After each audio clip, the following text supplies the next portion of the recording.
ಇಷ್ಟೆಲ್ಲ ಆದ್ಮೇಲೂ ನಿಮಗೆ ಅಲ್ಲಿಗೆ ಹೋಗೋಕ್ಕೆ ಮನ್ಸು ಬಯಸುತ್ತಾ? ಮನ್ಸು ಬಯಸುತ್ತೋ ಇಲ್ಲೋ ಗೊತ್ತಿಲ್ಲ ಮೇಡಮ್ ಅವರೇ, ಆದರೆ ನೀವು ಆ ಮನೆ ಸೊಸೆ, ನಿಮ್ಮ ಸ್ಥಾನ ಇರೋದು ಅಲ್ಲಿ. ನೀವು ಆ ಮನೆಯಿಂದ ಹೊರಗೆ ಬಂದು ಇಷ್ಟೆಲ್ಲ ಕಷ್ಟಪಡೋದನ್ನ ನನ್ನಿಂದ ನೋಡೋಕ್ಕಾಗಕ್ಕಿಲ್ಲ.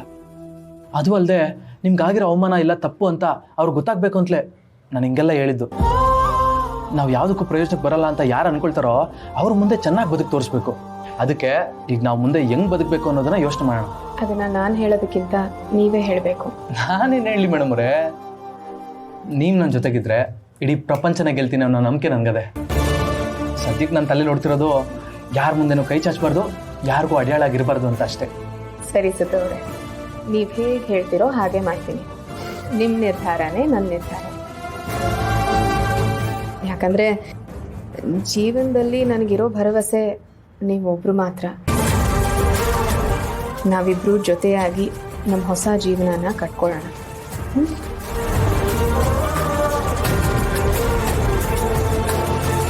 ನಾಳೆ ಬೆಳಿಗ್ಗೆನೆ ಮಾವಂಗೆ ಫೋನ್ ಮಾಡಿಬಿಟ್ಟು ಸಂಜೆ ಎಷ್ಟೊತ್ತಿಗೆ ಬರ್ತಿದ್ದೀರಾ ಅಂತ ಕೇಳೋಣ. ಇಲ್ಲಿಗೆ ಬಂದು ಬರ್ತಡೇ ಮುಗಿಸಿದ್ಮೇಲೆ ಅತ್ತೆ ಮಾವನ ಜೊತೆ ನಾವು ಹೋಗೋಣ.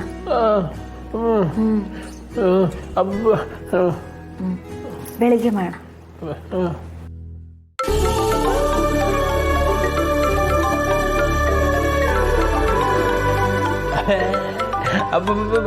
ಮಾವ ಹೇಳಿ ಮಾವ. ಮಾವ ಅಲ್ಲಮ್ಮ, ನಾನು. ಅತ್ತೆ ಚೆನ್ನಾಗಿದ್ದೀರಾ? ನಾವು ಚೆನ್ನಾಗಿದ್ದೀವಮ್ಮ, ನೀವೆಲ್ಲ ಹೇಗಿದ್ದೀರಾ? ಅಯ್ಯೋ ಅತ್ತೆ, ಯಾಕೆ ಕೇಳ್ತೀರಾ? ಇಲ್ಲಿಗೆ ಬಂದಾಗಿಂದ ಹೊಟ್ಟೆ ತುಂಬಾ ತಿನ್ನೋದು, ಓಡಾಡ್ಕೊಂಡಿರೋದು ಅಷ್ಟೇ ಆಗೋಗೈತೆ ಕೆಲಸ. ಚೆನ್ನಾಗಿಲ್ದಿರ ಹೆಂಗಿರ್ತೀವಿ ಹೇಳಿ? ಏನ್ ಹಾಗಾದ್ರೆ ಇಬ್ಬರಿಗೂ ಅತಿಥಿ ಸತ್ಕಾರ ಜೋರಾಗಿ ನಡೀತಾ ಇದೆ? ಹ್ಞೂ ಮಾವ, ನಾವಿಷ್ಟೊತ್ವರೆಗೂ ನಿಮ್ ಬಗ್ಗೆನೆ ಮಾತಾಡ್ತಿದ್ವಿ. ಹಂಗಂತ ನಾಳೆ ಎಷ್ಟೊತ್ತಿಗೆ ಬರ್ತಿದ್ದೀರಾ? ಅದನ್ನ ಹೇಳೋದಕ್ಕೆ ಫೋನ್ ಮಾಡಿದೆ ಅಮ್ಮ. ಬರೋದಕ್ಕೆ ಆಗ್ತಾ ಇಲ್ಲ ಚೆಲ್ವಿ, ಏನೋ ಒಂದ್ ಸ್ವಲ್ಪ ಮುಖ್ಯವಾದ ಕೆಲಸ ಬಂದಿದೆ. ಅಳಿಯಂದ್ರಿಗೆ ಬರಕ್ಕಾಗಲ್ಲ ಅಂತ ಹೇಳೋಣ ಅಂತ ಫೋನ್ ಮಾಡಿದೆ. ಯಾಕೋ ಅವ್ರ ಫೋನು ನಾಟ್ ರೀಚಬಲ್ ಬರ್ತಾ ಇದೆ, ಅದಕ್ಕೆ ನಿನಗೆ ಮಾಡಿದೆ ಅಮ್ಮ. ಅಳಿಯಂದ್ರ ಮನೇಲಿ ಇದ್ದಾರಾ? ಮನೇಲಿ ಅವ್ರೆ. ಒಂದ್ ನಿಮಿಷ ಇರಿ ಮಾವ, ಕೊಡ್ತೀನಿ.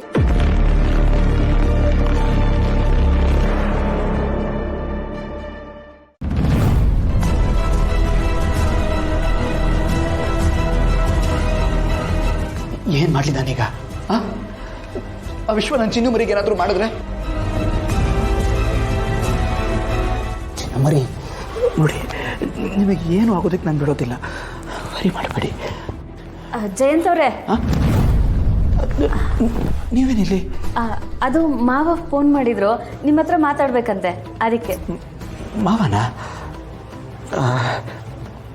ಯಾಕೆ ಇಷ್ಟು ಗಾಬರಿ ಆಗಿದ್ದೀರಾ? ಹಾಗೇನಿಲ್ಲ, ನಾನು ಸ್ವಲ್ಪ ಯೋಚನೆ ಮಾಡ್ತಿದ್ದೆ ಅಷ್ಟೇ. ನಾನು ಫೋನಲ್ಲಿ ಮಾತಾಡ್ತೀನಿ. ಹಲೋ ಮಾವ, ನಾಳೆ ಬರ್ತಿದ್ದೀರಾ ತಾನೇ? ಅದೇ ಏನೋ ಒಂದು ಮುಖ್ಯವಾದ ಕೆಲಸ ಬಂತು, ಅದಕ್ಕೆ ಅಲ್ಲಿಗೆ ನಾನು ಲಕ್ಷ್ಮಿ ಹೋಗಲೇಬೇಕು. ಅಲ್ಲಿಗೆ ಹೋದ್ಮೇಲೆ ಎಷ್ಟೊತ್ತಾಗುತ್ತೆ ಅಂತ ಗೊತ್ತಿಲ್ಲ, ಅದಕ್ಕೆ ನಿಮ್ಮ ಹುಟ್ಟುಹಬ್ಬಕ್ಕೆ ನಾಳೆ ಬರೋಕ್ಕಾಗ್ತಾ ಇಲ್ಲ. ದಯವಿಟ್ಟು ಕ್ಷಮೆ ಇರಲಿ, ಅದನ್ನು ತಿಳಿಸೋಣ ಅಂತಲೇ ಮಾಡಿದ್ದು. ಸದ್ಯ ಅತ್ತೆ ಮಾವ ಇಬ್ಬರು ಅವರೇ ಬರಲ್ಲ ಅಂತ ಹೇಳಿ ಒಳ್ಳೇದು ಮಾಡಿದ್ರು. ಈಸಿಯಾಗಿ ಒಪ್ಕೊಂಡ್ರೆ ಅನುಮಾನ ಬರ್ಬೋದು. ಅಳಿಯಂದ್ರೆ ಯಾಕೇನೋ ಮಾತಾಡ್ತಿಲ್ಲ? ನಾವು ಬರಲ್ಲ ಅಂದಿದ್ದಕ್ಕೆ ನಿಮಗೆ ಬೇಜಾರಾಯ್ತಾ? ಮಾವ, ನಿಮ್ಗೆ ಯಾವುದೋ ಮುಖ್ಯವಾದ ಕೆಲಸ ಇದೆ ಅಂತ ಹೇಳ್ತಿದ್ದೀರಾ. ಈಗ ನಾನು ಬಲವಂತ ಮಾಡಿದ್ರೆ ತಪ್ಪಾಗತ್ತಲ್ವಾ? ನೀವು ಮೊದಲು ಆ ಕೆಲಸ ಮುಗಿಸ್ಕೊಳ್ಳಿ ಮಾವ. ಅಳಿಯಂದ್ರೆ ಬೇಜಾರು ಮಾಡ್ಕೋಬೇಡಿ, ಮುಂದಿನ ವರ್ಷ ನಿಮ್ಮ ಹುಟ್ಟಿದಬ್ಬಕ್ಕೆ ನಾವೆಲ್ಲರೂ ನಿಮ್ಮ ಜೊತೆಗಿರ್ತೀವಿ. ಸರಿ ಅತ್ತೆ, ಹಾಗೆ ಮಾಡಿ. ಸರಿ, ನಮಸ್ಕಾರ ಅಳಿಯಂದ್ರೆ.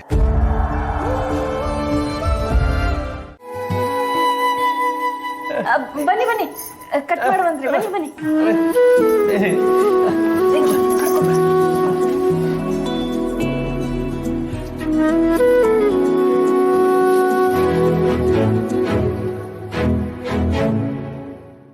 ಯಾಕೆ ಬೇಜಾರಲ್ಲಿದ್ದೀರಾ? ಓ, ಅತ್ತೆ ಮಾವ ಬಂದಿಲ್ಲ ಅಂತನಾ? ಹಾ, ಅವ್ರಿದ್ದಿದ್ರೆ ಚೆನ್ನಾಗಿರೋದು. ಅವ್ರಿಗೂ ಬರಬೇಕು ಅಂತ ಸಾನೇ ಆಸೆ ಇತ್ತು, ಆದರೆ ಏನೋ ಕೆಲಸ ಬಂದ್ಬಿಡ್ತಲ್ಲ, ಅದಕ್ಕೆ ಬರೋಕ್ಕಾಗಿಲ್ಲ. ನೀವೇನು ಬೇಜಾರಾಗಬೇಡಿ, ಮುಂದಿನ ಸತಿಗೆ ಮನೆಯವ್ರು ಎಲ್ಲರೂ ಬರ್ತೀವಿ. ಕಟ್ ಮಾಡಿ.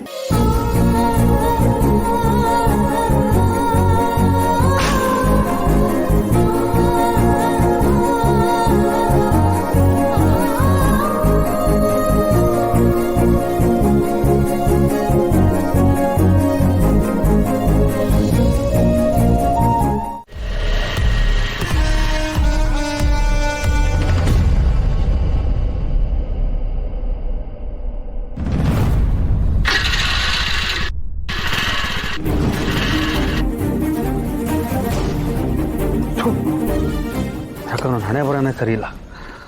ಥೂ, ಎಲ್ಲ ಕೈ ಕೊಡ್ತಾ ಇದೆಯಲ್ಲ. ಪೆಟ್ರೋಲ್ ಚೆಕ್ ಮಾಡೋಣ. ಪೆಟ್ರೋಲ್ ಖಾಲಿ ಆಗಿರ್ಬೇಕಾ ಅಂತ.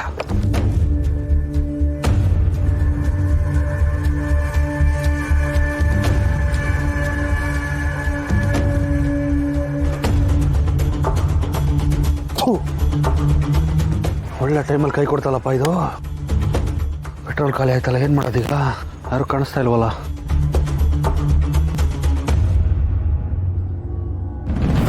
ಸರ್ ಸರ್ ಸರ್ ಸರ್ ಇಲ್ಲಿ ಪೆಟ್ರೋಲ್ ಬಂಕ್ ಎಲ್ಲಿದೆ ಸರ್? ಅಲ್ಲ ರೀ, ದೆವ್ವಗಳು ಓಡಾಡೋ ಟೈಮಲ್ಲಿ ಪೆಟ್ರೋಲ್ ಕೇಳ್ತಿದ್ರಲ್ರಿ ನೀವು. ನೀವೇನು ದೆವ್ವನಾ ಸರ್?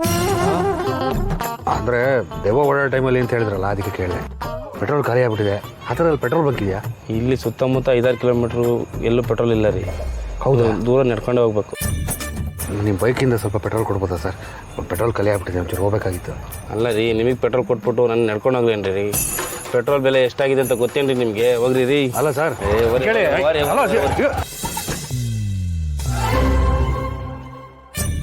ಏನು ಮಾಡೋದಪ್ಪ ಈಗ? ನಡ್ಕೊಂಡೇ ಹೋಗ್ಬೇಕಷ್ಟೆ.